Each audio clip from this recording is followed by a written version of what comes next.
แห้งเตียวหรือตันสลาเท่าที่เชิงผามีโขดหินใหญ่ตั้งอยู่สลับกันขึ้นไปตามเนินจนสุดที่เนินติดกับผาเป็นหินที่ใหญ่สูงประมาณ10 วากว้างใหญ่กว่า10 คนโอบแต่กระปอจะมีห้องเพื่อไต่ขึ้นไปได้ลายหลังก้อนหินนั้นมีโพรงลึกต่ำลงไป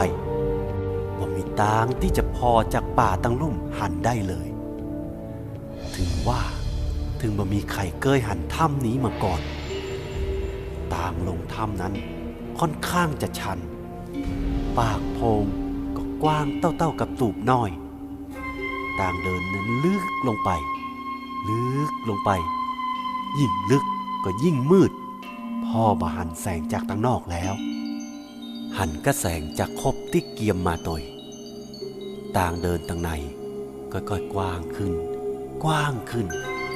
ตรงปื้นมีหอยแยกที่กว้างขึ้นมาตอยข้างหนึ่งเป็นเหวลึกมืดพ่อบานก้นติดกับขอบเหวมีทางน้อยๆที่ปอจะเตวเลาะข้ามไปได้กุคนก็ก้อยเตวเลาะขอบเหวต่ำลงไปตะแต้วจนสุดตางแหมลายนึงก็มีจ้องน้อยๆปอที่คนจะลอดการเข้าไปได้พอดีกุคนการลอดเข้าไปลาว5 ช่วงตัวก็ไปโผล่แหมลายนึงตั้งในเป็นลานกว้างที่มีหินงอกจากปืนทำเหมือนเสาหินน้อยใหญ่เพดานมีหินย้อยลงมาต้องแสงจากคบมีประกายแวววาวงามแต่ตัดกลางเพดานโถงสูงเลี้ยวเล็กขึ้นไปน้อยขึ้นไปกลายเป็นจ้องขึ้นไปสูงขึ้นไปหลายร้อยหลายวาทะลุขึ้นไปบนยอดเขาเป็นป่องน้อยๆขนาดมอกละอ่อนลอดได้นี่คงเป็นที่มาของถ้ำแก้วมากึดถ้ำป่องเปลวสลาคำส่งสัญญาณให้แก้วมาและกุคนกระจายไปตามขอบโถงให้ทั่วกุคนสังเกตให้ดีๆระวังที่ข้าดีดซึ้งเสียงนี่จะกังวานสะท้อนจากซึ้งแต่ละตัวไปเชื่อมกับจิตของลูกของเจ้าแต่ละคนผ่านซึ้งแต่ละตัวคือคนที่เป็นป่อเป็นแม่แต่ละคนตั้งจิตทรงจิตห้องหาลูกตัวเก่าอย่าได้วอกแวกซึ่งอยู่กับเจ้าผีร้ายเยะยังเจ้าบ่ได้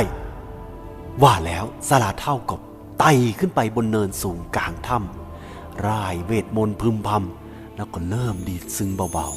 ๆเสียงซึ้งหวานพริ้วลิ่วลอยล่องก้องโถงถ้ำไปกระทบสะท้อนหินเสานั้นเสานี้เสาหนึ่งสั่นเร้าตามเสียงพลันสลาเท่าก็เปลี่ยนสำเนียงเร่งเร้าขึ้นเกิดเสียงดังก้องอัศจรรย์ซึ้งแต่ละตัวที่อยู่ในมือของเจ้าบ้านเริ่มส่งเสียงกังวานมันไม่ได้เหมือนเสียงซึ้งที่ดีดทั่วไปแต่มันหวานแว่วไพเราะอย่างยิ่งเกือบจะพร้อมกันนั้นเสาหินในถ้ำก็เปล่งสีแสงเหลืองแสงสีเงินออกมาตั้งจิตห้องลูกของเจ้าลูกที่เจ้าฮักสลาเท่าสั่งกุคนลับตาตั้งจิตห้องหาลูกของตัวเก่าทันใดนั้นเกิดแสงเชื่อมระหว่างเสาหินกับซึ้งแต่ละตัวลูกของเจ้าอยู่ไหนฮั่นกุคนประสานจิตเข้ากับซึ้งของตัวเก่ามันน่าเชื่อเสียงซึ้งนั้นแต่ละคนได้ยินเป็นเสียงห้องของลูกตัวเก่าพันเสาหินผู้ต้นสว่างจ้าขึ้นพร้อมกันแม่แม่ เสียงละอ่อนหลายคนดังก้องออกมาจากเสาหินละอ่อนล่นออกมาจากแสงสว่างพุ่งเข้าสู่อ้อมกอดของพ่อแม่สินสายลูกพ่อแก้วมาเอิ้นห้องลูกทั้งสองโผล่เข้าสู่อ้อมกอดของพ่อด้วยความดีใจแสงยังสว่างจ้าแจ้งเจิดไปทั่วห้องจะไปมัวดีใจพาละอ่อนออกไปก่อนสิ้นแสงเร็วสลาเท่าเอิ้นสั่งขณะเดียวกันกับที่ลึกลงไปแห่งด้านหนึ่งของโถงมีเสียงหนึ่งดังกึกก้องมาอย่างเกรี้ยวโกรธ เร็วมันหู้ตัวแล้วกระจายเร็ว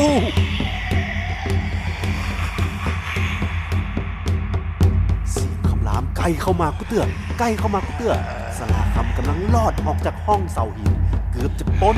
ทันใดนั้นมือดำใหญ่ก็คว้าเปียคางของสลาคำดึงปิ๊กเข้าไป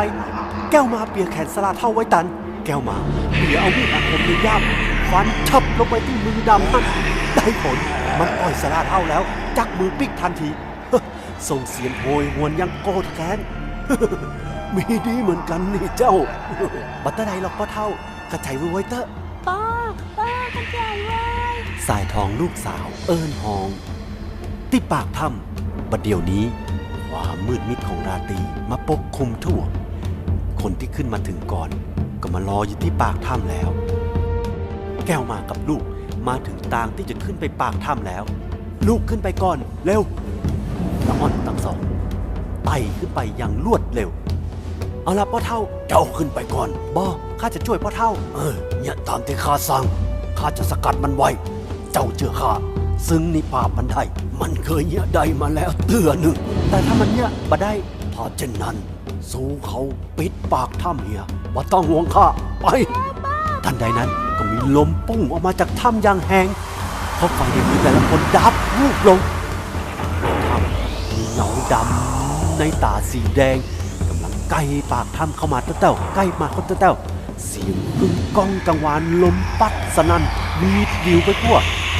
มันใกล้เข้ามาแล้วมันใกล้เข้ามาแล้วแต่พานล่างนั้นจะต้องชะงักกับเสียงกรีดแหลมน้อยของซึ่งในมือสลาเท่าสลับกับเสียงต่ำกังวานลึกของซึ่งตัวเดียวกัน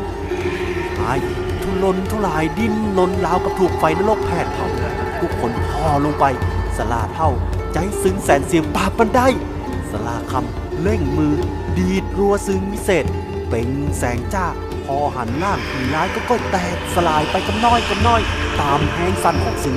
บางชิ้นที่แตกออกไปมันพยายามจะปิกมารวมกันใหม่สลาคำต้องเร่งเสียงให้ดังแหลมขึ้นบัดนี้ซึ่งในมือของชาวบ้านแต่ละคนที่ปากถ้ำเริ่มเป่งแสงประกายส่งเสียงดังอื้ออึงก้องกังวานผนังถ้ำสั่นไหวไปทั่วสายซึ่งในมือของสลาคำร้อนจนแดงวาบขณะนั้นผีหายก็ก้อยสลายล่างไปทุกคนพอลงไปด้วยความดีใจแต่ทันใดนั้นสิ่งที่บังคาดฝันก็เกิดขึ้นแสงสว่างของซึ่งทุกตัววูบลงพร้อมกับสายซึ่งที่ร้อนแดงของสลาคำตุยลงเสียงซึ่งของสลาคำก็เงียบไปในบัดดลผีหายที่ร่างกายบอบช้ำมันยังเหลือฤทธิ์เดชมันคว้าตัวสลาคำเวียงไปกระแทกกับฝาผนังตรงต่างขึ้นสลาคำล่ายมนยับสายซึ่งที่ฮ้อนมาต่อกันสายซึ่งมันสามารถจะต่อสำเร็จเหล็กไหลต้องใจมนและพลังที่แก่กล้าแต่ยามนี้อ่อนล้าแต่นักขณะที่ผีหายก้อยฟื้นพลังขึ้นเจ้าบ้านตะลึงเนี่ยอย่างบัถูกเสียงซึ้งเงียบไปแล้วเสียงซึ้งสิ้นเสียงซึ้งแสนเสียงสิ้นฤทธิ์แล้วค่ะแก้วหมากระโดดลงไปพร้อมที่จะช่วยเหลือสลาเท่าแต่ผีร้ายขวางเอาไว้มันเอามือปัดแก้วมาเซไปแหมต่างนึงหันไปหาสลาเท่าแก้วมาเอิ้นฮ้องนี่พ่อเท่าแก้วมาจ้องมีดอาคมให้กับพ่อเท่าสุดเอื้อมมีดอาคมตกเลยพ่อเท่าไปหน่อยเกือบจะตกขอบเหวตรงนั้นแล้วสลาเท่าพยายามที่จะเอื้อมมือไปเปียเอามีดอันนั้นมาหายต่อยมาถึงที่สลาเท่าโวยเต้ากับที่สลาเท่าเปียมีดได้ฟันทึบลงไปที่มือของผีหายชะงักมันส่งเสียงกรีดร้องคำรามลั่นก้องไปทั่วถ้ำสลาคำบัดนี้อ่อนล้าเหนื่อยแห้งเหลือเกินสลาคำพยายามตะโกนบอกให้ทุกคนจิตวิญญาณของเจ้าจิตวิญญาณของสู่เจ้าอยู่ที่ไหนแก้วมานึกขึ้นได้หันไปเอิ้นบอกให้ทุกคนที่อยู่บนปากขอบถ้ำซึ่งแล้วเข้าทุกคนซึ่งแต่ละคนพอหน้ากันลึกลักบ่มีใครเคยเล่นซึ้งมาเมินแล้วเจ้าบ้านเล่นซึ้งกันมาเป็นเห็นแล้วอย่าจะได้ดีจิตวิญญาณที่บริสุทธิ์จะห้องหาวิญญาณของสู่เจ้าห้องหาวิญญาณของสู่เจ้าสลาเท่าเอิ้นบอกให้กับแก้วมาฟังเอิ้นขึ้นไปบนปากถ้ำสายทองสินกระจายหมูเฮากระจายรวยช่วยกันแล้วว่าแล้วสายทองก็ลับตาแล้วก็เริ่มดีดซึ้งโอ้สายทองเล่นจ้างตัวกะส ดีดซึ้งด้วยใจของตัวเก่าละอ่อนแต่ละคนก็เอาซึ้งของตัวเก่าออกมาดีด เอาช่วยกันหน่อยหมูเฮาเข้าใจไว้เว้ย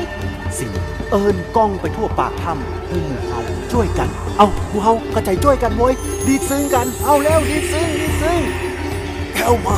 ขึ้นไปผิดปากถ้ำเฮียไม่ต้องห่วงค่ะกระจายผีท้ายเริ่มทรมานกับเสียงซึ้งของละอ่อนมันไม่ได้ไพเราะม่วนหู แต่มันคือจิตวิญญาณบริสุทธิ์ร่างของผีท้ายหยุดนิ่งแล้วเหมือนกับถูกตึงไว้ทันใดนั้นเสียงหนึ่งดังก้องสล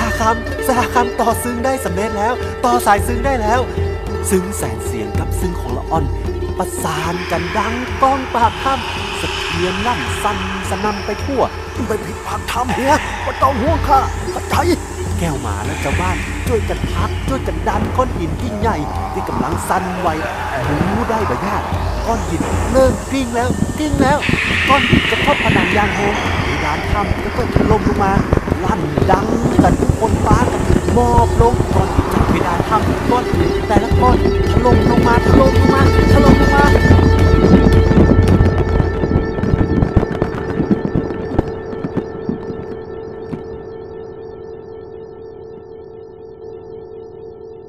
สิ้นเสียงกูอย่างเงียบไปละอ่อนปลอดภัยแล้วเจ้าบ้านก็ปลอดภัยแก้วมากับลูกๆปลอดภัยสลาคำเหรอบ่มีสลาคำใครหันสลาคำพ่องกูคนดากปากกันบ่มีใครกล้าพอหน้าใครปากถ้ำปิดสนิทแล้วบ่มีสลาคำตั้งแต่นั้นมาเจ้าบ้านก็อยู่กันอย่างห่มเย็นเป็นสุขรักษาฮีดหอยอันดีงามบ่ตัดไม้ทำลายสายน้ำสายห้วยจนน้ำห้วยได้ไหลกลับคืนปิกมาอย่างหมู่บ้านครั้งเสียงซึ้งบ่เกยจางหายไปจากหมู่บ้านเล่ากันว่าวันที่คืนเดือนมืดจะได้ยินเสียงแว่วมาจากผาดอยดำเชื่อกันว่าสลาคำยังคงสะกดผีร้ายไว้ด้วยซึ้งแสนเสียงทุกคนจำกรรมของสลาคำไว้ได้อย่างดีจิตวิญญาณของเจ้าอยู่ที่ใด